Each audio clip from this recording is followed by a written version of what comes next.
3వ అధ్యాయం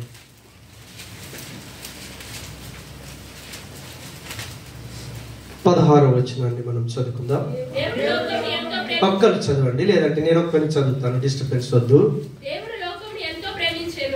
దేవుడు లోకమును ఎంతో ప్రేమించెను కాగా తన అద్వితీయ కుమారునిగా పుట్టిన వాని యందు విశ్వాసముంచు ప్రతివాడును నశింపక నిత్య జీవం పొందునట్లు ఆయనను అనుగ్రహించెను.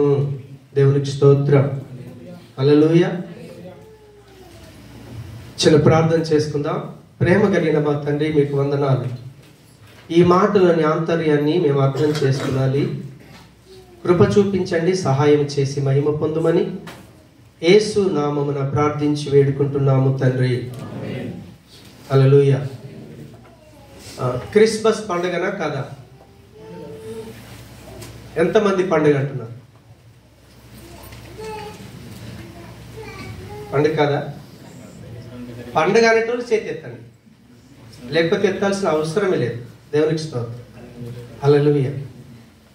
ఓకే, క్రిస్మస్ పండుగ ఉంది కదా, మనకి ఎందుకొరకు అది పండుగ అనేది మనకు అర్థం కావాలి. ఈరోజు నేను ఏం వాక్యం చెప్పాను, నేను దీని విషయాల్లోనే నేను మీతో మాట్లాడతాను. మీ కొరకు వాక్యం చెప్పాలని ఏది సిద్ధపడలేదు. దేవునికి స్తోత్రం. హల్లెలూయా. మీకు ఎంతమంది బుక్స్ తీసుకున్నారు? బుక్స్ తీసుకున్నాం. హల్లెలూయా. రానోళ్ళు ఉంటే దయచేసి జేమ్స్ ఎంబడెంబడి ఇచ్చేసి, రానోళ్ళు చేతి ఎత్తండి. ఓకే, అటున్నారు, ఇటిద్దరు అటిద్దరు, నలుగురు. దేవునికి స్తోత్రం. సరే, నేనేం చెప్తున్నానంటే క్రిస్మస్ అనేది పండగ అని ప్రతి క్రైస్తవుడు చెప్పగలగాలి. లేకపోతే నాతో సహా మనం కేవలం క్రైస్తవులం కాదు. ఎందుకో తెలుసా? మేము ఒకసారి కల్బా ఏరియాకి హ్యాంగింగ్ గార్డెన్ చూడటానికి వెళ్ళాము. రిటర్న్లో వచ్చేటప్పుడు అక్కడ ఒక టీ తాగాము. టీ ఎంత బాగుందంటే ఈ రోజు వరకు ఎంతమందికి చెప్పాము. అక్కడ చక్కటి బిర్యానీ తిన్నాం. మన వార్షికోత్సవం వచ్చినప్పుడు పిల్లలు అన్నారు, అయ్యగారు ఆ బిర్యానీ ఎక్సలెంట్ ఉంది, దాన్ని ఒకసారి తింటే మళ్ళీ 100% అక్కడికే వెళ్ళి తింటారు. దాదాపుగా ఒక 100 మందికి చెప్పానేమో నేను. మొన్న కూడా ఏదో పని మీద వెళ్తే బై మిస్టేక్ అమ్మగారు అన్నారు, అయ్యగారు ఆ టీ తాగే వెళ్ళాలి మనం. బ్రిడ్జ్ దాటాం, ఫస్ట్ హోటల్కి వెళ్ళాం, టీ తీసుకున్నాం, ఏదో మోసపోయాం. నేను అన్న కరెక్ట్ అడ్రస్కి రాలేదు మనం. మళ్ళీ ఆ టీ కొట్టు దాటి కొంచెం ముందుకు వెళ్ళేసరికి ఆ బ్రిడ్జ్ ఎగ్జిట్ 8 నెంబర్ దాటాగానే టీ ఉంది, మనం ఇక్కడ తాగాల్సింది. హల్లెలూయా.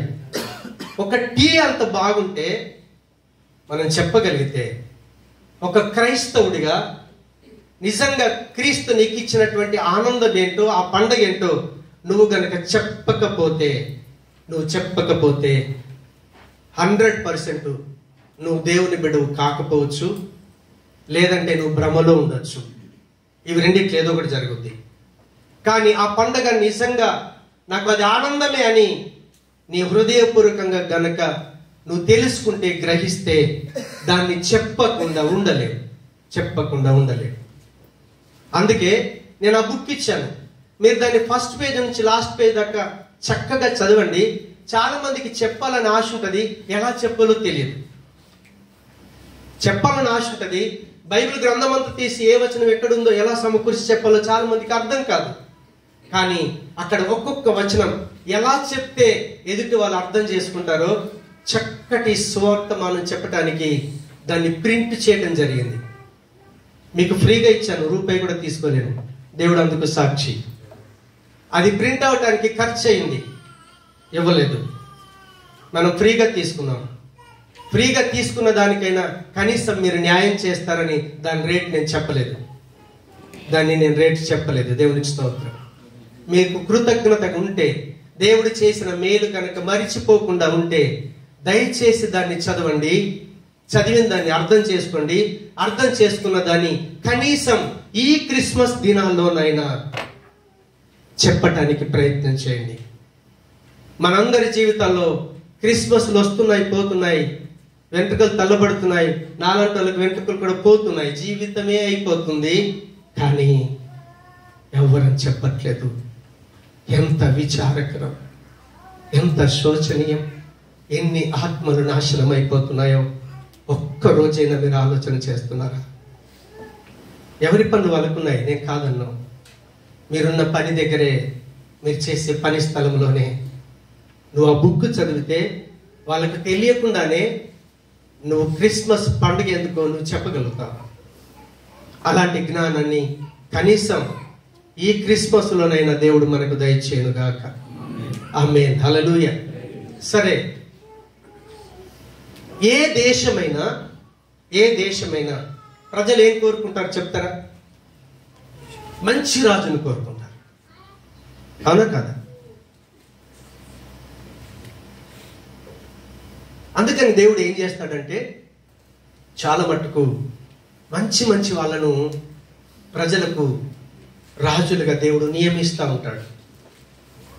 మంచి మహానుభావులను, మంచి మేధావులను, సంఘక్షేమం, ప్రజల క్షేమం కోరే వాళ్ళని కూడా దేవుడు కొన్నిసార్లు ఆయన పంపిస్తూ ఉంటాడు. వాళ్ళు ఏం చేస్తారంటే ప్రజలు ఎట్టి పరిస్థితులలో కూడా, ఏ దేశమైనా సరే ప్రజలు కోరుకునేది ఏంటో తెలుసా? ప్రశాంతమైన జీవితం, ప్రశాంతమైన వాతావరణంలో జీవితం గడవాలి. లేదంటే వ్యక్తి జీవితం చాలా భయంకరంగా ఉంటుంది. కొన్నిసార్లు ఎందుకు బ్రతుకుతున్నామో అర్థం కాదు, జీవితం ఏంటో అర్థం కాదు. సమస్యలకు సతమతమైపోయి ఈ రోజుల్లో చాలా మంది సూసైడ్ చేసుకొని చచ్చిపోతున్నారు, ఆత్మహత్యలు చేసుకుంటున్నారు. అలాంటి సమయాల్లో పాపము విస్తరించిపోయి ప్రపంచంలోని ప్రజలు సమాధానం లేక, నెమ్మది లేక జీవిస్తూ ఉంటే, రాజులు ఎన్నో ఏళ్ళ నుంచి పాలన చేస్తూ ఉన్నారు. కానీ దేవుడు ఆశించిన రీతిగా ప్రజలకి సరైన మాటలు చెప్పలేక, వాటిని నడిపించలేక ఈ రాజులు, అధికారులు, ప్రెసిడెంట్లు, ప్రధానమంత్రులు అందరూ సతమతం అవుతా ఉంటే, కనికర పూర్ణుడైనటువంటి దేవుడు ఇశ్రాయేలు ప్రజల్ని ఏలుతున్నటువంటి దావీదు వంశంలో ఒక వ్యక్తిని పంపించాడు. ఆయన ఎవరూ కాదు, ప్రభు అయినటువంటి యేసు క్రీస్తుల వారు. దావీదు సింహాసనం మీద యేసు ప్రభుల వారు కూర్చొని ఈ రోజు వరకు, క్రీస్తు యొక్క రెండవ రాకడ వరకు, సంఘం ఎత్తబడే వరకు కూడా యేసు ప్రభుల వారు చేస్తున్నటువంటి పని ఏంటో తెలుసా? ప్రజలకి నెమ్మదిని, సమాధానముని ఇచ్చేటటువంటి మాటలను ఎక్స్ప్లెయిన్ చేస్తూ, బోధిస్తూ ప్రజల్ని సమాధానంలోనికి తీసుకుని వస్తా ఉన్నాడు. ఎవరు చేయలేని పని యేసుక్రీస్తు ఒక్కడే చేస్తా ఉన్నాడు. దేవునికి స్తోత్రం. కాబట్టి అలాంటి యేసుక్రీస్తును గురించినటువంటి వివరాలు ఎక్కడ దొరుకుతాయి చెప్తారా? ఎక్కడ దొరుకుతాయి? బైబిల్ మీ చేతుల్లో ఉందా? దేవునికి స్తోత్రం. దయచేసి బైబిల్ లేకపోతే అడగండి, ఫ్రీగా ఇస్తాను. హల్లెలూయా. దేవుని గురించిన సమాచారం, యేసు ప్రభుల వారిని గురించిన సమాచారం మనందరి చేతుల్లో ఉంది. ఎందుకంటే మనం క్రైస్తవులు, క్రీస్తును వెంబడిస్తున్నాం. దేవుని మాటలు మనకు కావాలని డబ్బులు లేకున్నా ఎక్కడొక్కదేదో రీతిలో బైబిల్ను మనం సంపాదించుకుంటున్నాం, కొంటున్నాం. కొంతమంది సమయం ఇస్తున్నారు చదవటానికి, కొంతమంది సమయం ఇవ్వట్లేదు. అయితే అలాంటి క్రీస్తును గురించిన సమాచారం మనకి ఇక్కడ లేదు, బైబిల్లోనే ఉంది. కాబట్టి మొట్టమొదటి క్రైస్తవుడిగా మనకు యేసుక్రీస్తు ఎవరు అనే విషయం తెలవాలి. యేసుక్రీస్తుల వారు ఎవరు అనే విషయం మనకు తెలవాలి. ఆయన జీవిత వివరాలన్నీ కూడా మనకు తెలవాలి. యేసుక్రీస్తుని గురించి ఎవరు అనే విషయం కావచ్చు, ఆయన జీవిత వివరాలు కావచ్చు, మొట్టమొదలు మనకు తెలిసి ఉండాలి. రెండవది ఏం చేయాలంటే ఆయన చేసినటువంటి అద్భుతాలు ఏంటి, ఆయన చేసిన బోధ ఏంటి మనకు తెలవాలి. మూడోది ఏం తెలవాలంటే ఆయన మనకు అసలు ఇచ్చేదేంటి. ఈ మూడు విషయాలు ఒకవేళ అవగాహన మనకుంటే నిజంగా అయ్యా క్రిస్మస్ ఎందుకు పండుగ ఈ మానవ జాతి కంటే నువ్వు 100% సమాధానం ఇవ్వగలుగుతావు. యేసుక్రీస్తు ఎవరు అనే విషయం మనకు తెలియాలంటే దయచేసి బైబిల్లో ఉంది. దేవునికి స్తోత్రం. హల్లెలూయా. బైబిల్లో ఆ బైబిల్ మనం కొత్త నిబంధన చూస్తే మత్తయి, యోహాను యేసు ప్రభు శిష్యులే, అవునా కదా? వాళ్ళ కళ్ళతో చూసినవి వాళ్ళు రాశారు. మత్తయి సువార్త, యోహాను సువార్త. పేతురు యేసు ప్రభుకు కూడా చాలా ఇష్టమైనటువంటి వాడు. ఎందుకంటే పేతురుతో చెప్పాడు, పేతురు ఈ బండ మీద నా సంఘాన్ని కడతాను. ఆ రీతిగా పేతురు గారు యేసుక్రీస్తుతో ఉన్నటువంటి అనుబంధాన్ని బట్టి తను ఏమేమి గ్రహించాడో గ్రహించిన ప్రతి విషయాన్ని మార్కుకు చెప్తే మార్కు గ్రంథాన్ని రాశాడు, మార్కు సువార్త. ఇక డాక్టర్ లూకా కూడా జరిగిన సంగతులన్నీ కూడా చక్కగా అవగాహన తాను గ్రహించిన తర్వాత లూకా సువార్త రాశాడు. దేవునికి స్తోత్రం. కాబట్టి మత్తయి సువార్త, మార్కు సువార్త, లూకా సువార్త, యోహాను సువార్త, ఇవి 4 క్రొత్త నిబంధనలో ఒక భాగం. దేవునికి స్తోత్రం.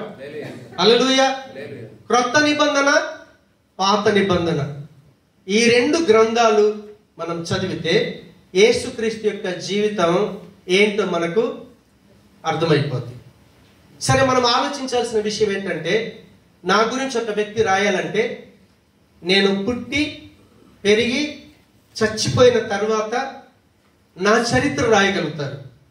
దేవునికి స్తోత్రం.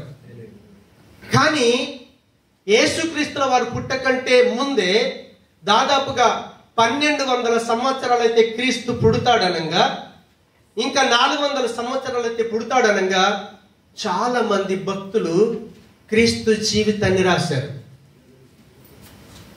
యేసు ప్రభువును కళ్ళారా చూసిన వాళ్ళు రాశారు. యేసు ప్రభువును చూడకుండానే వాళ్ళు యేసు ప్రభుల వారు ఎక్కడ పుడతాడు, ఎలా చనిపోతాడు, ఆయన గురించిన వివరాలు ఎన్ని క్రీస్తు పుట్టకంటే ముందు పాత నిబంధనలో రాశారో ఆ ప్రతి లేఖనం నెరవేర్చబడ్డది. కళ్ళతో చూడకుండా, విషయమే జరగకుండా విషయాన్ని చెప్పే వాళ్ళని ఏమంటారంటే ప్రవక్తలు. దేవునికి స్తోత్రం. హల్లెలూయా. చూడండి, క్రీస్తును కళ్ళారా చూసి రాశారు, క్రీస్తును చూడకుండా కూడా రాశారు. కళ్ళారా చూసిన వాళ్ళు రాసిన విషయాలు కావచ్చు, ఆయనను చూడకుండా రాసిన విషయాలు కావచ్చు, అవి 100% నెరవేర్చబడ్డాయి. మరి అలా జరుగుతుంది అని యేసుక్రీస్తు పుట్టకంటే ముందే వాళ్ళకి ఎలా తెలిసింది, ఎలా రాశారు?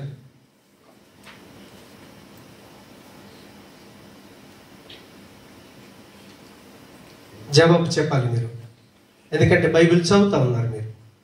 బైబిల్లో ఏ విషయం దాచిపెట్టలేదు. ప్రతి విషయాన్ని ప్రభు ఆల్రెడీ డిక్లేర్ చేసి ఉంచాడు. ఒకసారి 1 పేతురు పత్రిక 1వ అధ్యాయం 21వ వచనాన్ని చూస్తే, 1 పేతురు పత్రిక, ఏలయనగా ప్రవచనము ఎప్పుడును మనుషుని ఇచ్చను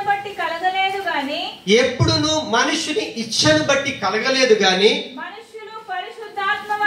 మనుషులు పరిశుద్ధాత్మ వలన ప్రేరేపింపబడిన వారై దేవుని మూలముగా పలికిరి. హల్లెలూయా. 1 పేతురు పత్రిక 1వ అధ్యాయం 21వ వచనంలో 2 పేతురు, దయచేసి 2 పేతురు పత్రిక 1వ అధ్యాయం 21వ వచనంలో చక్కగా ఏలయనగా ప్రవచనం అంటే జరగక ముందే చెప్పేదాన్ని ప్రవచనం అంటారు. క్రీస్తుని గురించి ఎన్ని ప్రవచనాలు చెప్పబడ్డాయో వాళ్ళు ఎలా రాశారు? ఇప్పుడు అర్థమైందా? ఇప్పుడు నేను ఆల్రెడీ జవాబు చెప్పాను. దేవుడే వాళ్ళతో మాట్లాడాడు, దేవుడే రాయించాడు. లేకపోతే జరగబోయే సంగతులు ఎవడికి తెలియవు. దేవునికి స్తోత్రం. హల్లెలూయా. కాబట్టి యేసుక్రీస్తును గురించినటువంటి సమాచారం ఆయన పుట్టకంటే ముందే ఆయన ఎందుకొరకు పుడతాడో, ఎక్కడ పుడతాడో, ఎలా పుడతాడో ప్రతి విషయాన్ని వాళ్ళు ఎప్పుడైతే రాశారో, రాయబడినటువంటి ప్రతి ప్రవచనం 100% నెరవేర్చబడింది. అందుకే కొత్త నిబంధనలు అంటాడు, దైవావేశం వలన కలిగిన ప్రతి లేఖనం, ప్రతి వాక్యం దేవుడే రాయించాడు, దేవుడే మాట్లాడాడు, దేవుడే బయలుపరిచాడు. కాకపోతే వ్యక్తులను ఎన్నుకున్నాడు. నాకంటే 1000 సంవత్సరాల ముందు రాసిన వ్యక్తి ఉన్నాడు. నేనున్న టైంలో ఇద్దరు రాసిన మాట టాలీ అయిపోయింది. కలిసి రాసినట్టుగానే ఉంది బైబిల్ అంతా. కారణం ఒకటే, దేవుడే రాయించాడు. లేకపోతే అది అలా జరిగేది కానీ కాదు. దేవునికి స్తోత్రం. సరే, ఇప్పుడు యేసుక్రీస్తు ఎవరు అని ఎవరన్నా మీరు అడిగారు అనుకోండి, వాళ్ళకు జవాబు చెప్పాలంటే స్టార్టింగ్లోకి వెళ్ళాలి. అవునా కాదు? ఆదిలోకి వెళ్ళాలి. మనిషి మనుగడ ఎప్పుడు స్టార్ట్ అయిందో అక్కడికి వెళితే యేసుక్రీస్తుని గురించి మనం ఈజీగా చెప్పేయచ్చు. ప్రపంచంలో ఫస్ట్ ఫ్యామిలీ ఎవరు చెప్తారా? ఆదాము, అవ్వ, వాళ్ళ పిల్లలు కయ్యను, హేబేలు. ఓకే, చూడండి, మీరు ఆదికాండం 1వ అధ్యాయం తర్వాత చదువుకోనండి. మొట్టమొదలు ఈ భూమి మీద ఉన్నటువంటి ఫ్యామిలీ ఏదైతే ఉందో, ఈ భూమి మీద ఉన్న ప్రతి ప్రాణి కూడా దేవుడితో చక్కటి అన్యోన్యమైన సహవాసం కలిగి ఉన్నారు. చక్కటి అన్యోన్యమైన సహవాసం. మనిషి, జంతువులు అన్నీ కలిసి ఉన్నాయి. మీరు ఇప్పుడు సింహం దగ్గరికి వెళ్ళండి, ఎముక కూడా బయటికి రాదు. కానీ ఆ ఆదిలో ఉన్నటువంటి కుటుంబం, ఆదిలో ఉన్నటువంటి వ్యవస్థ, ప్రతి ప్రాణి వాళ్ళు ప్రేమతో కలిసి ఉన్నారు. దేవుడు అట స్వతంత్రుడట. కాబట్టి ఆయన స్వేచ్ఛ కలిగిన వాడు. కాబట్టి ఈ మానవులకు స్వేచ్ఛనిచ్చాడు. ఈ మానవుల కొరకు ప్రతి దాన్ని దేవుడు సృష్టించాడు. హల్లెలూయా. కేవలము మానవుల కొరకు మనం కళ్ళతో చూస్తున్న సమస్త సృష్టిని దేవుడు తయారు చేశాడు. దేవునికి స్తోత్రం. కానీ మానవుణ్ణి మాత్రం ఆయన పోలికలో, ఆయన స్వరూపంలో, పోలిక స్వరూపం అంటే ఏంటో తెలుసా? ఆయన ఏ గుణలక్షణాలు కలిగి ఉన్నాడో, ఎలాంటి వ్యక్తిత్వాన్ని కలిగి ఉన్నాడో, అదే గుణలక్షణాలతోని, అదే వ్యక్తిత్వంతోని మానవులను తయారు చేశాడు. మీకు అందరికీ తెలుసు, మీరు అన్యులైనా సరే దేవుడు చూస్తాడురా అని అంటారు. బైబిల్ చదివిన సంగతి పక్కన పెట్టండి, అన్యులకు కూడా ఏం తెలుసు? బైబిల్ దేవుడు చూస్తాడు అనే భయం ఉంటుంది. ఆయన చూసే గుణలక్షణం కలిగి ఉన్నాడు కాబట్టి మానవుని తయారు చేసి ఆ చూపు అనేటువంటి ఆ లక్షణం ఏదైతే ఉందో, ఆ గుణం ఏదైతే ఉందో మానవునికి ఇవ్వటానికి కన్ను నిర్మాణం చేశాడు. ఆయన జీవం కలిగిన వాడు, మాట్లాడతాడు. ఆయన మాట్లాడటానికి నోరిచ్చాడు. ఆయన కదిలేవాడు, కాళ్ళు చేతులు ఇచ్చాడు. ఆ రీతిగా దేవునిలున్న ప్రతి గుణ లక్షణానికి ఒక్కొక్క అవయవాన్ని ఏర్పాటు చేసి మానవుని నిర్మాణం చేశాడు. నిర్మాణం చేసిన మానవుడికి తన ప్రాణం, ఆత్మనిచ్చాడు, మట్టితో శరీరాన్ని చేశాడు. వాళ్ళు జీవించడానికి చక్కటి ఏదేను వనాన్ని చేశాడు, వాళ్ళకు స్వేచ్ఛనిచ్చాడు. కానీ చాలాసార్లు వ్యక్తులు ఏం చేస్తారో తెలుసా? స్వతంత్రం ఇస్తే దాన్ని మిస్యూజ్ చేస్తాం. దేవుడు వాళ్ళకు స్వతంత్రం ఇచ్చాడు, స్వేచ్ఛనిచ్చాడు. ఇచ్చేసి వాళ్ళకు కొన్ని కట్టుబాట్లు పెట్టాడు. అయ్యా, మీ కొరకు ఈ సమస్తాన్ని చేశాను, ఇవన్నీ మీరు అనుభవించవచ్చు, వీటిని మీరు తినొచ్చు, జస్ట్ దీన్ని తినకూడదు మీరు, అంతే. కానీ దేవుడు ఇచ్చినటువంటి స్వేచ్ఛను వాళ్ళు నిర్లక్ష్య పెట్టి ఆయన చెప్పిన మాటను అధిగమించి ప్రవర్తించారే, మానవుడిలోకి పాపం వచ్చేసింది. సంఘాలలో అనైక్యత లేకపోవడానికి కారణం ఏంటో తెలుసా? సపోజ్ మనం ఒక 4-5 ఇక్కడ ఏదో మాట్లాడామనుకోండి, అందులో నుంచి ఒక వ్యక్తి వెళ్ళి ఇంకొక వ్యక్తికి ఏదైనా చెప్తే ఆ మాట నమ్మేస్తారు. సాతాను చేసిన పని అదే. చక్కగా దేవుని పిల్లలతో, ప్రతి ప్రాణితో ఆయన అనుబంధం కలిగి ఉంటే, థర్డ్ వ్యక్తి ఎప్పుడైతే ఒక మాట చెప్పాడో ఆ మాటను ఆసరగా చేసుకొని దేవుని యొక్క అధికారం కింద నుంచి బయటకు వచ్చేశారు. తమ స్వేచ్ఛను దుర్వినియోగం చేశారు. అందుకు మానవ జాతి ఏమైందో తెలుసా? పాపములకు వచ్చేసింది. ఎప్పుడైతే వాళ్ళు పాపములకు వచ్చారో ఆ వ్యక్తి కుటుంబంలో స్వంత పెద్దన్నయ్య చిన్నోన్ని మర్డర్ చేసేశాడు, చంపేశాడు. వాళ్ళ మధ్యలో ప్రేమ, సంతోషం, సమాధానం అవన్నీ పాపం ఏం చేసిందో తెలుసా? మనిషి స్వభావాన్ని చెడగొట్టేసి భయంకరంగా మనుషులు ఈరోజు ఏం చేస్తున్నారో తెలియని స్థితిలోకి మానవ జాతి వెళ్ళిపోయింది. ఒక్క ఆదాము అవ్వలు చేసినటువంటి తప్పును బట్టి ఆ పాపం వారి సంతతంతటికి వచ్చేసింది, మన దాకా వచ్చేసింది. రేపు మనం పుట్టే పిల్లలకు కూడా వచ్చేస్తుంది. వారసత్వం కొంతమందికి అంటారు కదా, సార్ మీకు షుగర్ ఎందుకు ఉందంటే డాక్టర్ అంటాడు, మీ ఇంట్లో ఎవరికైనా ఉందా? మా తాతయ్య, అందుకే నీకు వచ్చింది. ఆ పాపం అనే రోగం 100% వారసత్వంగా వస్తూనే ఉంటది. ఒక్క మనుష్యుని మూలంగా ప్రపంచమంతా, లోకమంతా పాపం విస్తరించిపోయి దేవునితో సంబంధాన్ని పోగొట్టుకొని గృహాలలో, కుటుంబాలలో సమాధానము లేక, సంబంధాలు లేక, ఐక్యత లేక కొట్టు మిట్టాడుతూ నాశనం అయిపోతా ఉన్న ఈ వ్యవస్థను బాగు చేయాలని దేవుడు 2000 సంవత్సరాల క్రితం ఒక వ్యక్తిని ఈ లోకానికి పంపించాడు. అదే క్రిస్మస్ పండుగకు కారణం. నశించిపోతున్న మానవ జాతిని కాపాడటం కొరకని ఈ ప్రపంచంలోని ప్రజలందరికీ ప్రాణాత్మ శరీరాలను ఇచ్చిన పరమాత్ముడు ఒక వ్యక్తిని పంపించాడు. ఆయన ఎవరో కాదు, ప్రభు అయినటువంటి యేసు క్రీస్తుల వారు. క్రీస్తుకు మన కులాలతో సంబంధం లేదు, మన మతాలతో, జాతులతో, భాషలతో సంబంధం లేదు.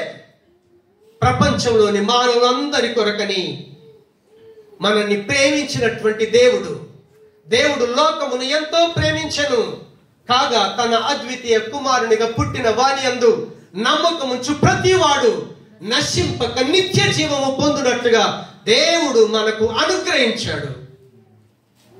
మానవ జాతి అంతటి కొరకు దేవుడు ఒక మనిషిని అనుగ్రహించాడు. అది క్రిస్మస్ పండుగకు ఆధారం అయిపోయింది. దేవునికి స్తోత్రం.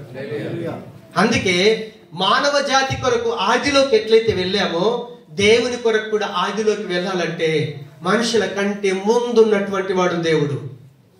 యోహాను సువార్త 1:1 అంటాడు, ఆది యందు వాక్యం ఉండెను, వాక్యమై దేవుడై ఉండెను. 14వ వచనానికి వచ్చి చూస్తే ఆదిలో ఉన్నటువంటి ఆ వాక్కైనటువంటి దేవుడు శరీరాన్ని ధరించుకొని పనికిరాని పాపులమైన మన మధ్యన నివాసం చేయటానికి ఇష్టపడ్డాడు ఆయన. దేవునికి స్తోత్రం. హల్లెలూయా, హల్లెలూయా. అందుకే దేవుడు ఈ లోకానికి తన ప్రియ కుమారుడైనటువంటి యేసు క్రీస్తును ఈ లోకానికి పంపించాడు ఆయన. దేవునికి స్తోత్రం. హల్లెలూయా. కారణం ఏంటో తెలుసా? చెడిపోయిన మానవ స్వభావాన్ని, మనుషులందరి స్వభావం చెడిపోయింది. చెడిపోయినటువంటి మానవ స్వభావాన్ని మార్చి యేసు క్రీస్తుల వారి ద్వారా మనల్ని ఒక క్రొత్త వ్యక్తులుగా తయారు చేయాలని. ఎలాంటి కొత్త వ్యక్తులు తెలుసా? దయచేసి మనం ఎవరైనా క్షమిస్తామా? మనని ప్రేమించే వారి ఒక చిన్న మాట అంటే క్షమించలేమే, శత్రువులను సైతం క్షమించేటటువంటి ప్రేమను మన హృదయాలలో నింపి ఒక క్రొత్త స్వభావాన్ని మనలో ఇవ్వాలని దేవుడు చేసినటువంటి ప్రణాళికనే క్రిస్మస్ పండుగ.